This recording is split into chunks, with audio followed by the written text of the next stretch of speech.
Le Seigneur nous dit dans le livre d'Éphésiens, « Femmes, soyez soumises à vos maris. » Et un peu plus bas, il dit, « Maris, aimez vos femmes comme Christ a aimé l'Église et s'est livré pour elle. » Malheureusement, de nos jours, plusieurs hommes se plaignent du fait que leurs femmes ne soient pas soumises et qu'elles ne soient pas à leurs soins.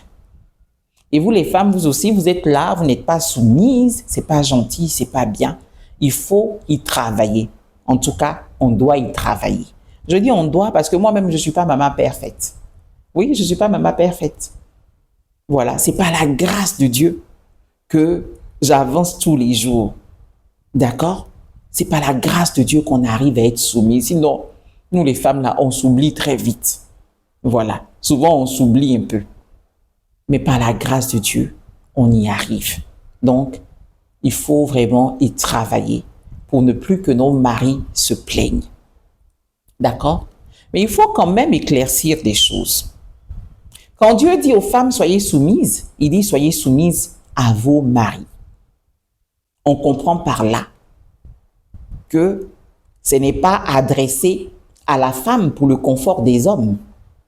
C'est adressé à la femme pour le confort des maris. Tous les hommes ne sont pas des maris. Il faut être clair là-dessus.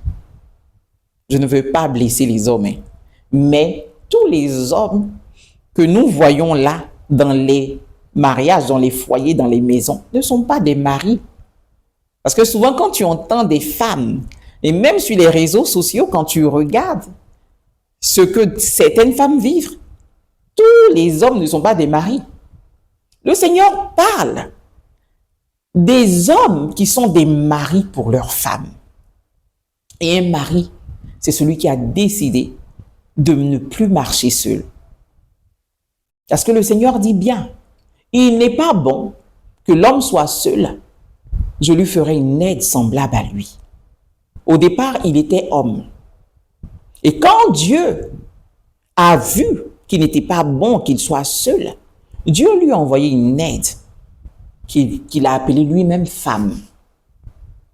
Et quand la femme est venue, il n'était plus appelé, elle n'a pas appelé homme, elle a appelé mon mari. Donc, à partir du moment où une femme, tu fais entrer une femme dans ta vie, tu n'es plus un homme comme tous les autres, tu deviens un mari. Donc, un mari, c'est celui qui décide de marcher avec une femme. C'est celui qui décide d'être le pourvoyeur de sa femme, de sa maison. C'est celui qui décide de protéger sa femme. C'est celui qui décide de prendre soin de sa femme, de l'élever, de l'encourager, de l'aimer, de l'apprécier, de la soutenir et d'être son supporteur numéro 1. C'est ça un mari. La liste est longue, hein? On peut encore ajouter. Mais c'est un peu ça un mari. Et donc, tous les hommes ne sont pas des maris.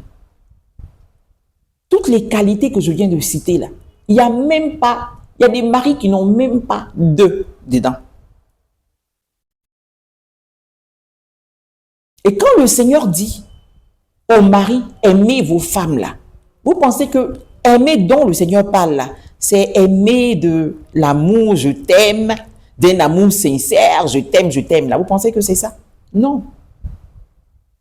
Le Seigneur compare l'amour que l'homme doit avoir à l'égard de son épouse à l'amour qu'il a pour l'Église. Il a tellement aimé l'Église, il nous a tellement aimé qu'il s'est sacrifié. Il s'est donné à la croix pour nous. Il s'est livré à la croix pour nous. Parce qu'il s'est livré, il n'aurait pu ne pas le faire. Mais il a décidé de le faire. Il s'est livré à la croix pour nous. Et donc un mari, c'est quelqu'un qui a la capacité de prendre beaucoup sur lui, de se livrer pour sa femme, d'aimer sa femme. Et ce n'est pas facile de le faire. Mais en comptant aussi sur la grâce de Dieu, les maris y arrivent. Si vous regardez bien, ce sont les hommes qui se plaignent que leurs femmes ne sont pas soumises. Ils sont toujours dans leur maison. Ils disent, c'est moi l'homme de cette maison. C'est moi qui suis l'homme ici. Les maris, là, ne se plaignent pas. Ce sont les hommes qui se plaignent. Les hommes qui se sont mariés, qui restent toujours hommes et qui ne deviennent pas maris, là, ce sont eux qui se plaignent. C'est vrai qu'il y a des maris aussi, des bons maris, pour qui les femmes ne sont pas soumises.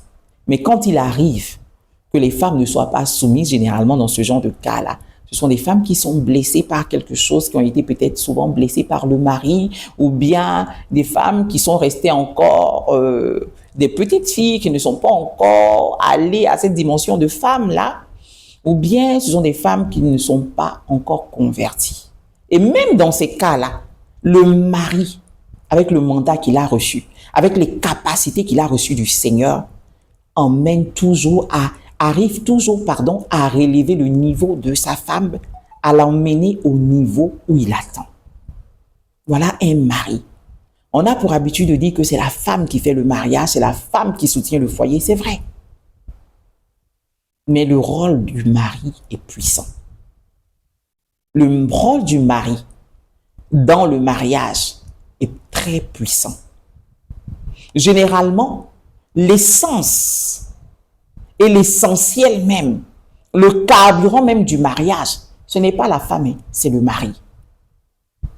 Parce que nous, les femmes, souvent, il suffit seulement que le mari, arrête de nous aimer et puis on change. On devient autre chose. On oublie toutes nos bonnes manières. Du coup, ce n'est pas la femme le carburant du mariage. Ce n'est pas la femme l'essence et l'essentiel du mariage. Ce n'est pas elle qui fait tenir le mariage, je suis désolée. Parce que les femmes même là, quand on ne les aime plus et que leur folie les prend là, on se dit, elles peuvent tout gâter. Entends un homme qui devient un mari pour sa femme. Il est toujours calme. Il ne déserte pas le bateau. Il reste toujours le capitaine, quel que soit ce qui arrive. Et moi, je bénis le nom du Seigneur pour le mari qu'il m'a donné. Oui. Ce que je suis en train de dire maintenant là, je l'ai compris à cause de mon mari. Oui. Et j'ai compris vraiment ce que voulait dire mari. C'est là où j'ai compris que tous les hommes ne sont pas des maris. Mais en même temps, femme, joue ton rôle. Sois soumise à ton mari. Ça ne doit même pas se discuter. En étant soumise à ton mari, tu es soumise à Dieu. C'est une adresse qui t'est faite par Dieu pour le confort de ton mari. Alors remplis ta part du contrat devant Dieu.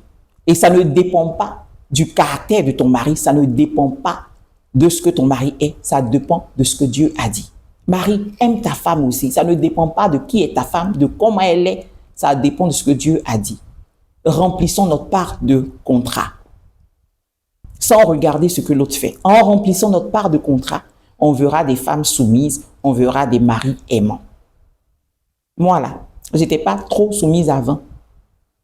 Mais le genre de mari que j'ai là m'a rendue soumise. C'est-à-dire, l'amour, son dévouement, sa gentillesse, sa protection m'a rendue soumise. Donc, ça fait que moi, maintenant, là, où je suis assise là, je ne sais plus dire non à mon mari.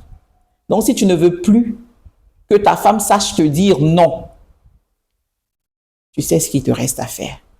Va encore demander au Seigneur. Dieu connaît tout. Il n'y a pas quelque chose que Dieu ne sait pas. Demeure béni. Que Dieu bénisse les mariages, qu'il bénisse nos époux, qu'il bénisse les hommes, qu'il bénisse les femmes. En tout cas, que la grâce nous soit accordée de bien faire fonctionner nos foyers et nos mariages. Au nom de Jésus. Amen.